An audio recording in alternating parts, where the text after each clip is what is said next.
What you saying, my boy? Come on. My guy, what you saying? You didn't get water? Alright, cool. So, welcome to the next YouTube video. Look, he's laughing already. Keep it going. Cool.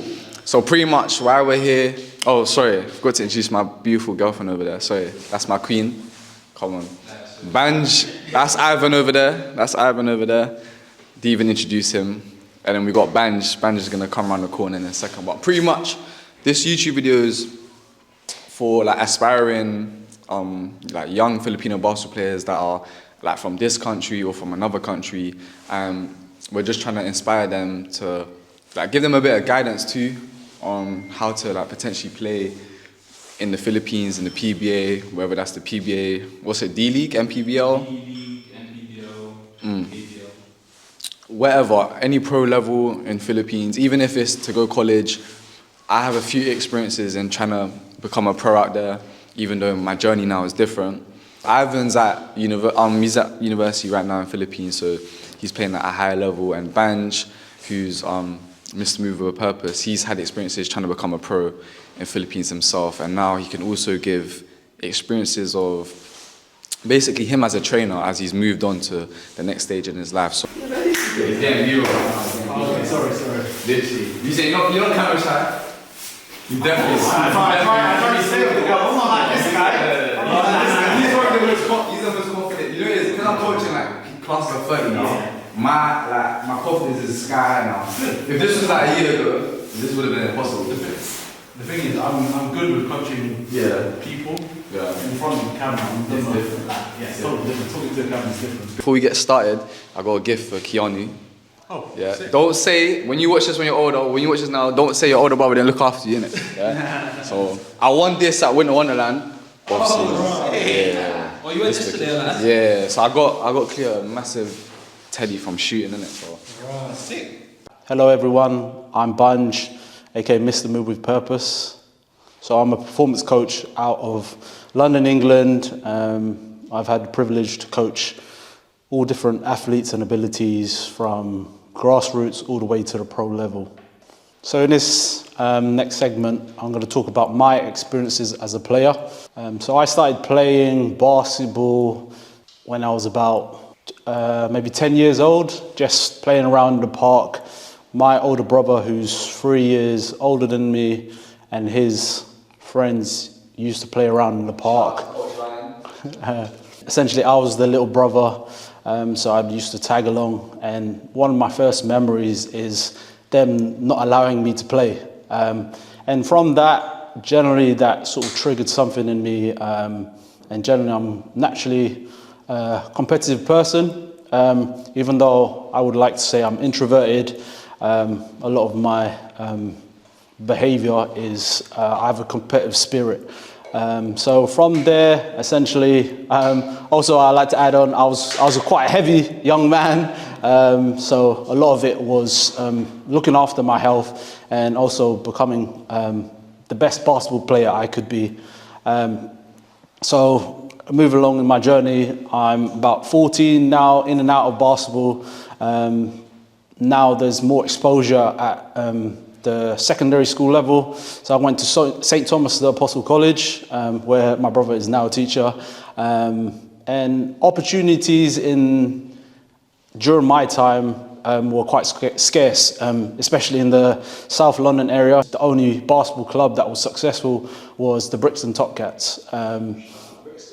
And outside of that, a lot of it was what I learned during my experience was creating opportunities for myself. So I was lucky enough to go to a couple clubs like Greenhouse prior to when they became Pioneers. I played for Giants, as well as being able to progress onto Richmond upon Thames College, where I played a couple of years of college basketball here, and that was even before it is now known as EABL, CBL, all those experiences, leagues that they are now. Slowly progressing, so as the years go on, I'm able to progress, develop, get into better shape, work on my skills and become a better basketball player. So I managed to get a scholarship to a small junior college in Chicago. That's where essentially I like to think that I accelerated. I took basketball to the next level, if you like. And a lot, again, that comes back to creating opportunities for myself. Back then, the opportunities weren't as common. So a lot of the players in my age group will back me on this, in the sense that we didn't have social media. We weren't able to get our mixtapes like posted on Twitter. A lot of it was sending emails. Probably a lot of you kids don't even know about emails. But yeah, a lot of it was reaching out to coaches and trying to showcase your talent. So other than being a basketball player, I also had to try and find a way to get my name out there.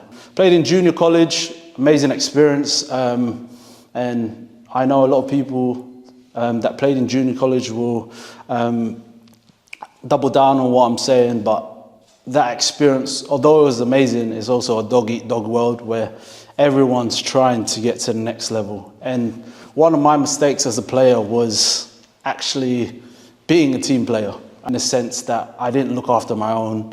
I was always trying to be the best team player, when at the same time I needed to be a bit more aggressive and assertive in terms of creating my own opportunities. And in terms of that, I moved on from junior college, came back to London for a little bit to work, and about 2 years passed, and then sort of the bug hit me again, where I was like, let me give it one more shot. Let me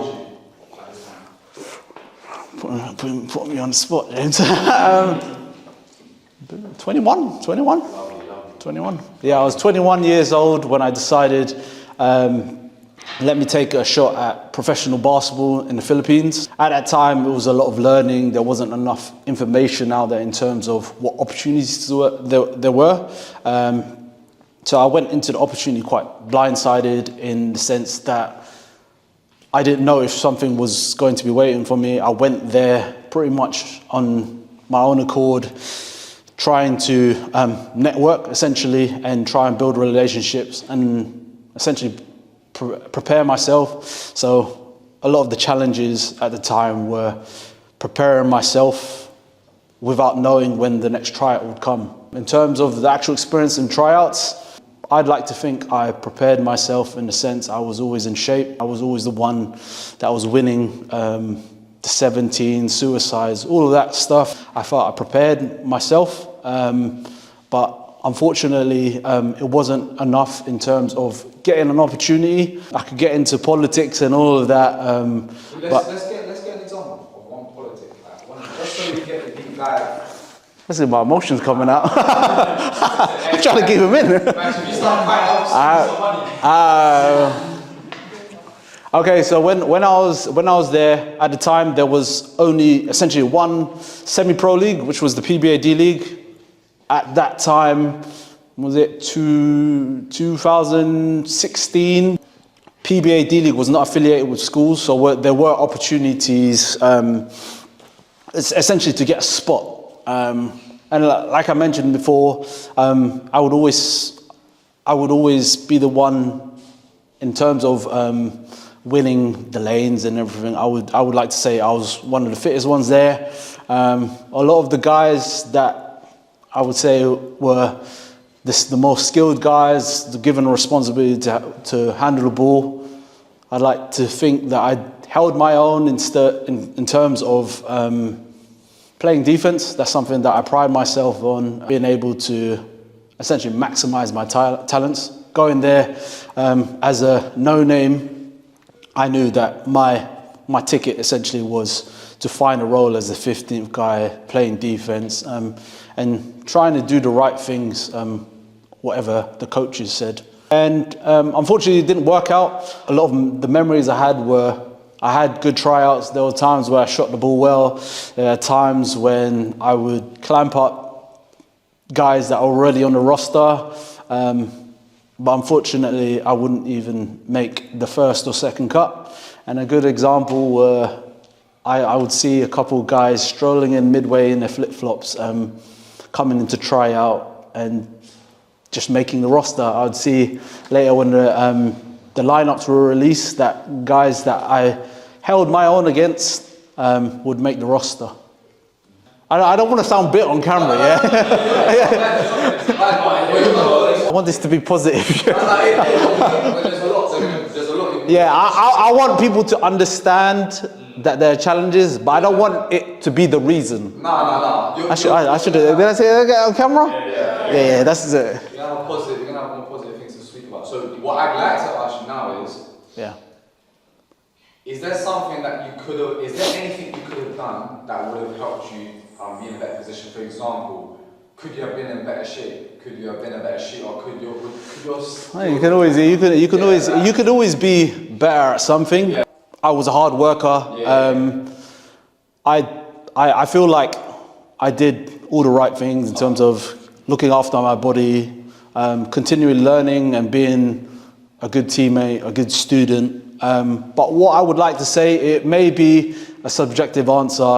It may not be everyone's cup of tea, but a lot of it comes down to networking. I feel like me being quite introverted, I didn't know many people at the time. What I would do is I would go to tryouts, do my work and then get out. But when I think about it in hindsight, and it's something that comes even with my career now, is just building relationships are important. I didn't understand that at the time. I thought my work was enough, but it comes with everything you do in life. Generally, you will give opportunities to your friends. Yeah, and just building relationships, like you'll pass the ball to your friend, you'll work with your friend, you'll build better rapport with your friends. Be more willing to build relationships. Understand that you can, when you communicate with somebody, generally you can get an insight that you wouldn't have internally. I like Director James. Might have a new career. Okay. So now I've transitioned into a performance coach. Essentially what that entails is helping athletes with their overall training. So taking a holistic approach. So things like general strength training, helping them build a base, and then looking at other things that athletes generally overlook. Mobility, flexibility, and other skill sets generally that we don't focus on. So it's more about helping them performance-wise, but also making sure that they're able to perform. So there's a saying that I always go by: the best ability is availability.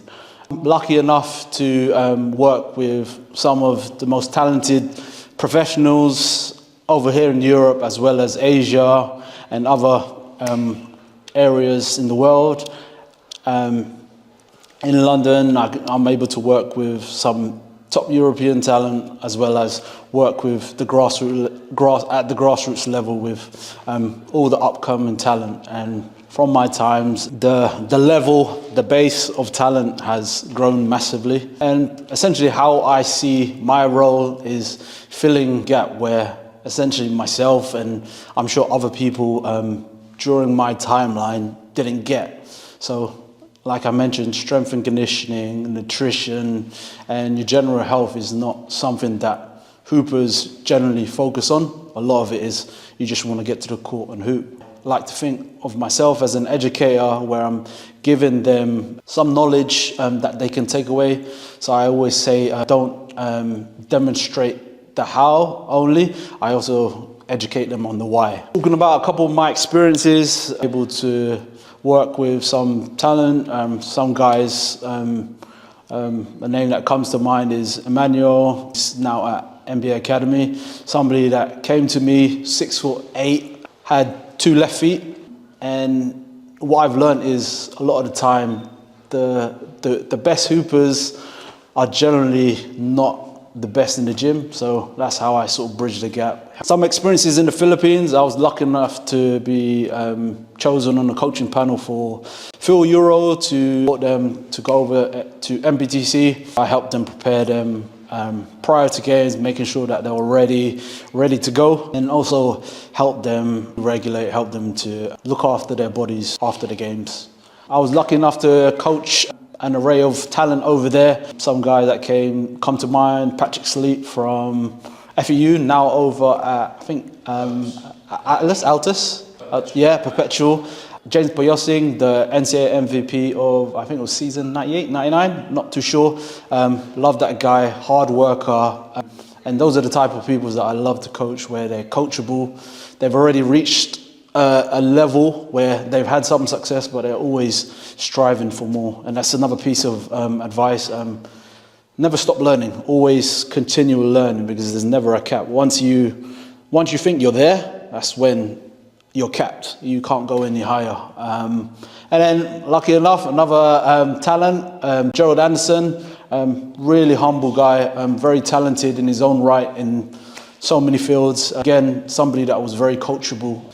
He's somebody that's of stature where he could be telling you what he wants to do, but he was very open. And yeah, super talented in the sense that he was very adaptable. He was able to keep up with the exercises, but I was always surprised, like, somebody of his stature is willing to learn.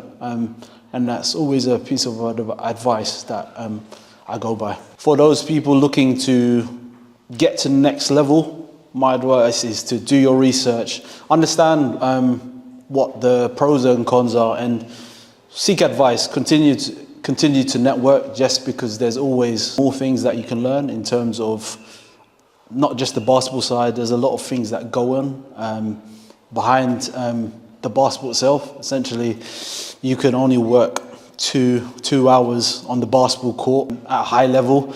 After that, how are you preparing yourself off the court? Continuing to learn about your situation, about the environment, just because there's always something that you can do better. And having a network generally can hold you accountable.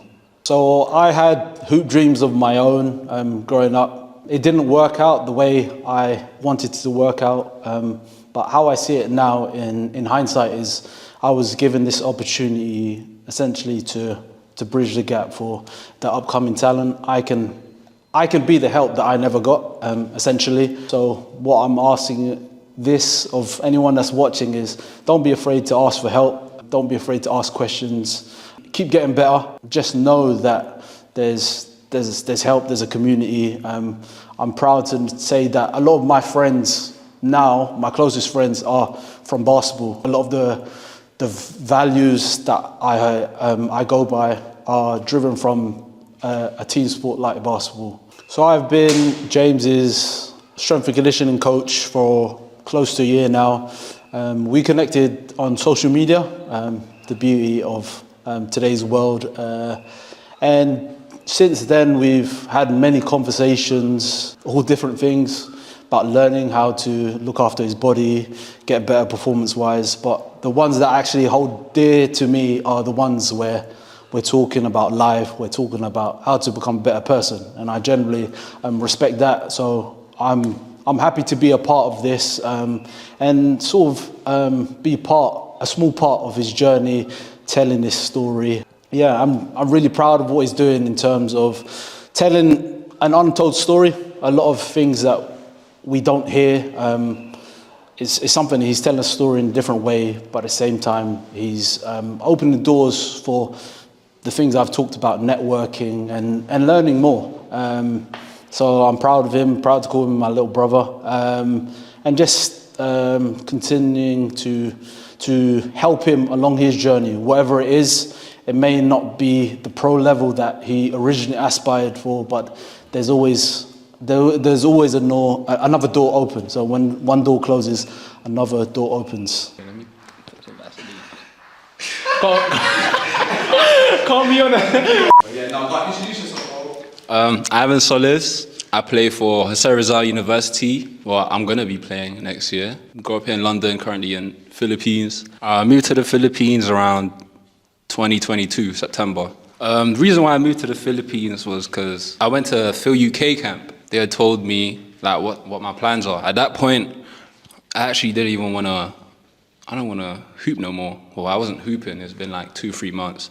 And then they just invited me to go to the camp. Fortunately, I got number 1 in one of the camps, and they had told me I got a scholarship at Enderun College. And Enderun College was a good school. They had told me that they played PBA D-League, but unfortunately, they didn't. They haven't played since like COVID. So how's your experience been so far in the Philippines, just briefly?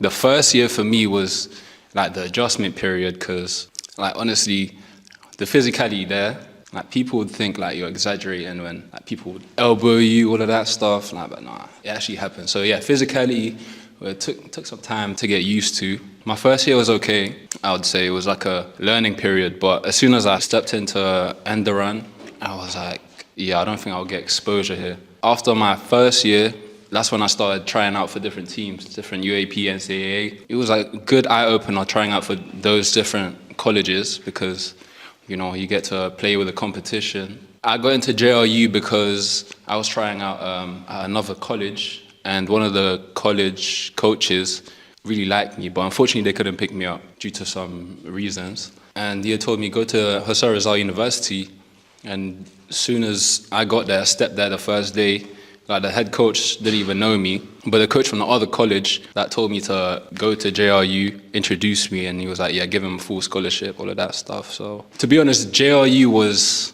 respectfully, was like the last college I really would have wanted to go to, because you see the facilities, the court is okay, but yeah, that's when I would say I fully adjusted to like the physicality of Philippines, because they would teach us like straight up, as soon as we get into the court, the drill would be get a rebound and then bump into you just have to like get bumped basically. And I had experiences of playing in Liga and Labas, which are like outside leagues, and that's when you experience true physicality, because it's so corrupt.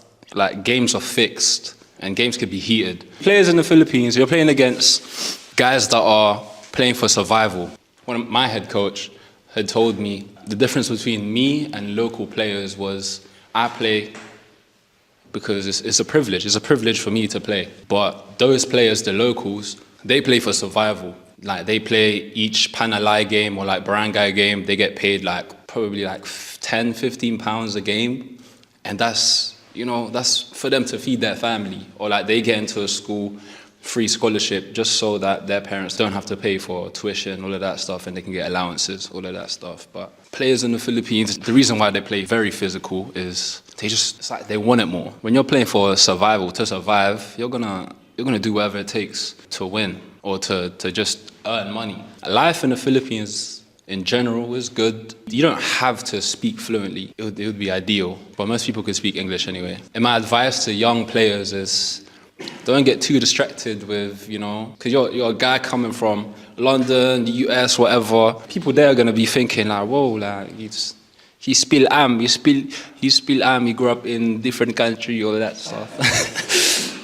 They have that perception that you got money. Like all the colleges I went to, like players would be like, yeah, you got money, liberate us, like give us free food, all of that stuff. What's your goals for the future? What's the end goal? My short-term goal for basketball right now is to just be more conditioned coming up to this upcoming preseason tournaments, all of that stuff. Get more fit, get bigger, get faster, everything, just improve my game overall. Another short term is, to be lined up to play for NCAA, to play for the college, and hopefully, show out, have a breakout season. And my long-term goal would be playing a PBA or any pro level, honestly. I just want to play professionally at a good level, high level. I would hope to, be able to make the most out of it, save the money up that I make long term for life now. My goals would be, while I'm playing pro, the money that I make, hopefully I will invest that, a business back in the Philippines, because I feel like it's so much more easier to be a business owner back in Philippines than it is here. Hopefully you get a wifey. But right now it's not looking too good. Things that I did wrong would be procrastination. That's one of the biggest killer for progression. Literally, you could just say, nah, this one day won't hurt, but then you get too complacent and thinking that you're gonna, okay, one day is okay, but that turns into 1, 2, 3, And then you're going to be in a game, you're going to be nervous because you don't think you're fit enough.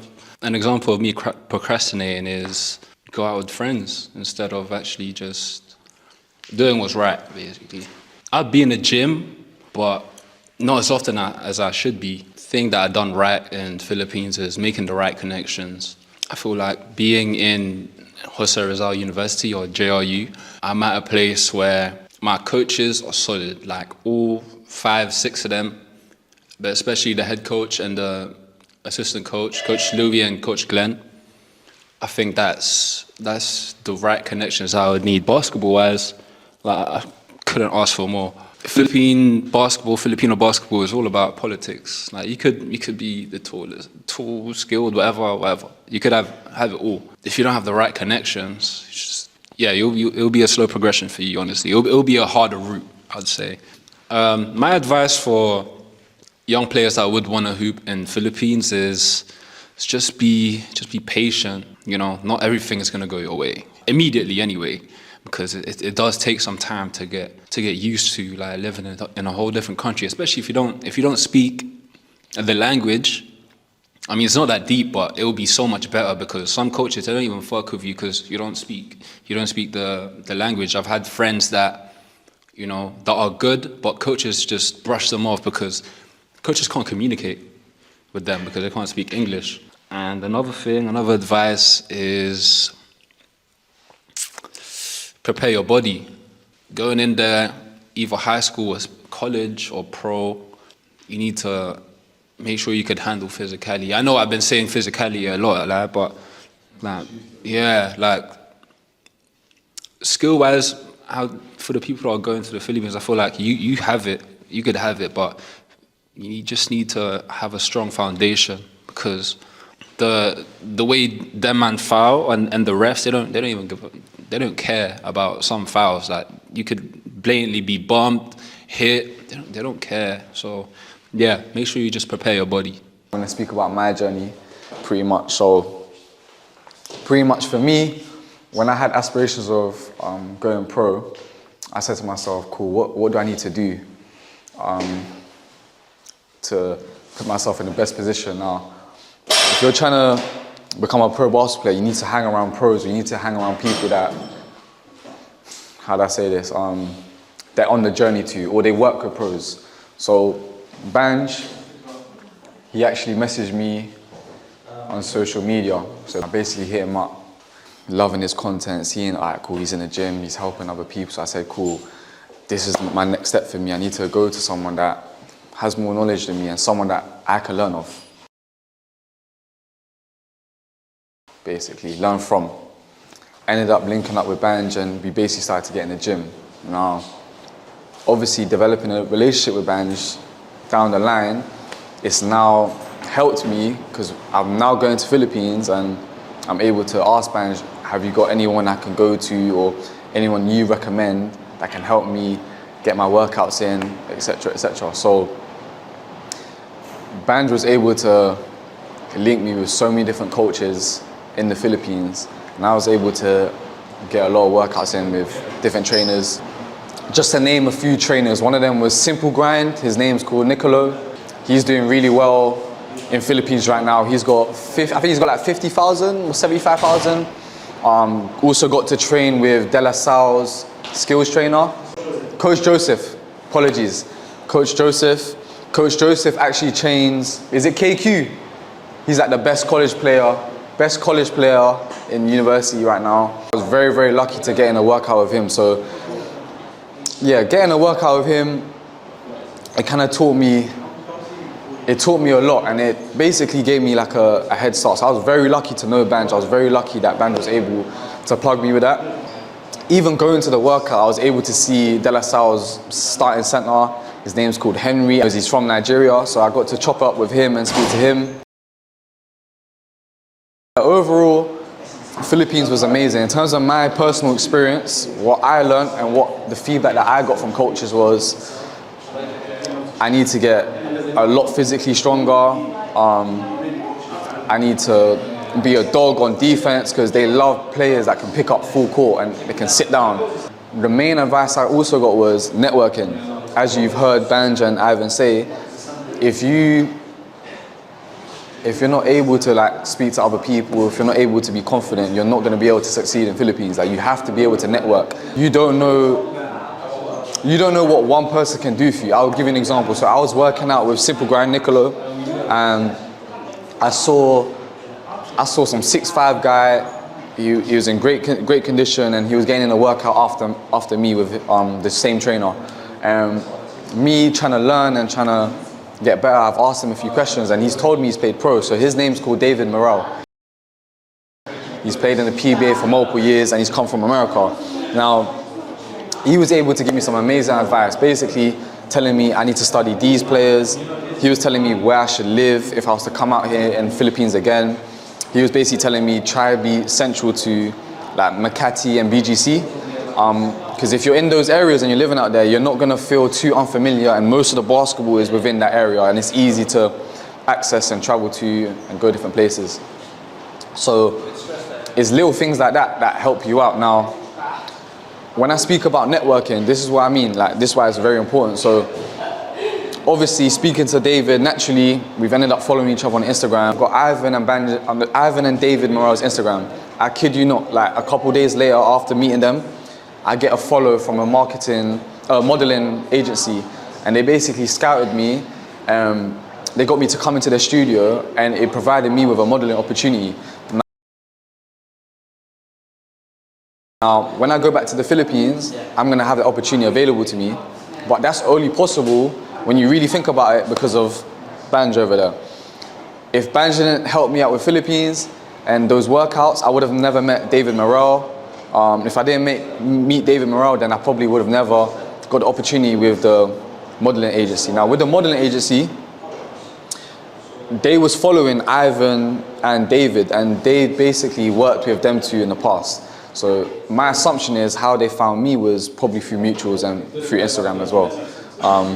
So that's just like one example of how you can meet someone and it can lead to like great opportunities and other people. So that's why it's very important to network. One thing I want to speak about that Banj and Ivan, they never touched on, right? Nobody prepares you for how hot it is in that country. When you go out there, there's rarely any ACs, as those two can attest. Like, it's very, very hot.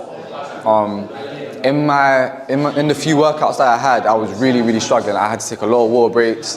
I had to stop. So if you're playing out in the Philippines, try your hardest to go out earlier than you can just to prepare. So if it takes you 2 weeks to prepare to that climate, or maybe a month, definitely take it, because even speaking to, getting advice from Coach Joseph from De La Salle, he was even telling me, look, if you're gonna come out to Philippines, come out for a longer period, give yourself a month to prepare, so when you do have trials or you do work out with other coaches, you'll be able to, you would have adjusted already. Yeah, the best advice that I received, what I learned entirely from the trip was, you gotta make connections. You have to make connections. You have to be willing to put your ego aside, and you have to be able to like engage in conversations and like look to meet new people, and don't be shy to like speak to someone after a workout and try to get their Instagram, try to stay in touch, try to ask them, yo, is there any scrimmages, any workouts? Even Coach Joseph, he said to me, that's how you know he's a good coach. He said to me, he said this at the end of the workout, he said, listen, when you come back out here, don't just train with me, train with other coaches. Okay, you can't just stick to one person, or you're not gonna expand like your network. It's a bit hard, isn't it? Yeah, there you go, man. 3. Ah! My bad, that's my bad. 2, 1.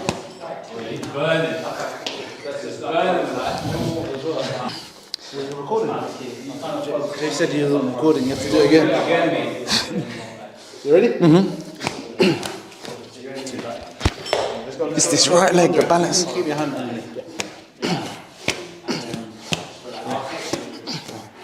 5, 4, 3, 2. It's shooting. It's boring, isn't it?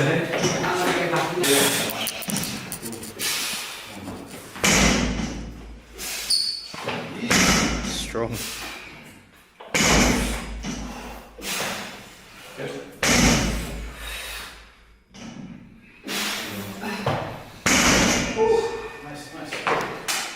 Banj. Yeah, I'm a bit breathless from the workout.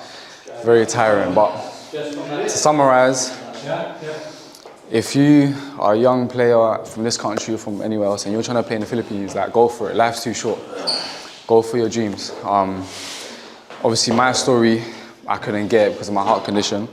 But yeah, man, like, life's too short. Go for it, man. Don't let no one tell you you can't do nothing.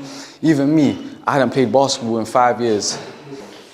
You call me deluded for trying to play in the PBA, not going to university, not playing men's. But I didn't care what nobody thought or what they thought about me. So, as I said, like, if you're trying to play and you're trying to make it, then go for it, because life's too short anyway, and you can do it. It's very possible. I truly believe if I never had this condition, like, 100% I'd be playing in the PBA. 100%.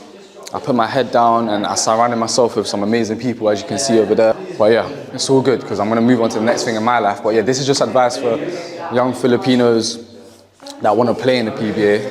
You have to meet new people. You can't be shy. You have to be confident. And the last thing I want to do is I'll thank Ivan first. So when I went out to Philippines, he welcomed me in his home. He brought me to workouts. He introduced me to, like, other college players. So I'm forever grateful for Ivan, and I'll cherish the friendship forever. With Banj, bro, I owe this guy everything. This guy, yes, the relationship at the start was from a business perspective, but he didn't need to plug me with 3-4 different coaches. He didn't need to do any of that, and because of that, I learned so much and I built so many connections in the Philippines. Not only that, even in this country, with his brother's team, they had a team called Move With a Purpose. They had a Hoops Fix team. He even allowed me to try out with those guys, and a lot of them were pros. For example, Jules Dengakodo he's one of the best basketball players in the UK. And when I saw him and I was in them training sessions, I was trying my hardest to just learn off him and stay under his hip and try to pick him up the whole practice. Because I had no ego, because I wanted to speak to new people and I met Banj, it put me in that situation months down the line. So, as I said, yeah, like, if you're trying to get better as a basketball player, you have to hang around dogs and you have to hang around players that are better than you. Right now, I'm in the 1v1 scene. Like, who do I hang around? I try my hardest to hang around Damani. He's one of the best players in the UK. There's a reason. Naturally, if you're around that, you're going to elevate too. Like, you learn about their mindset and their daily habits. So I hope this YouTube video was very, very informative, and I hope it motivates you and inspires you to chase your dreams. Lastly, special shout out to Banj one more time. Special shout out to Ivan. Special shout out to my girlfriend right there for coming and helping. Special shout out to Jeremiah as well for filming this.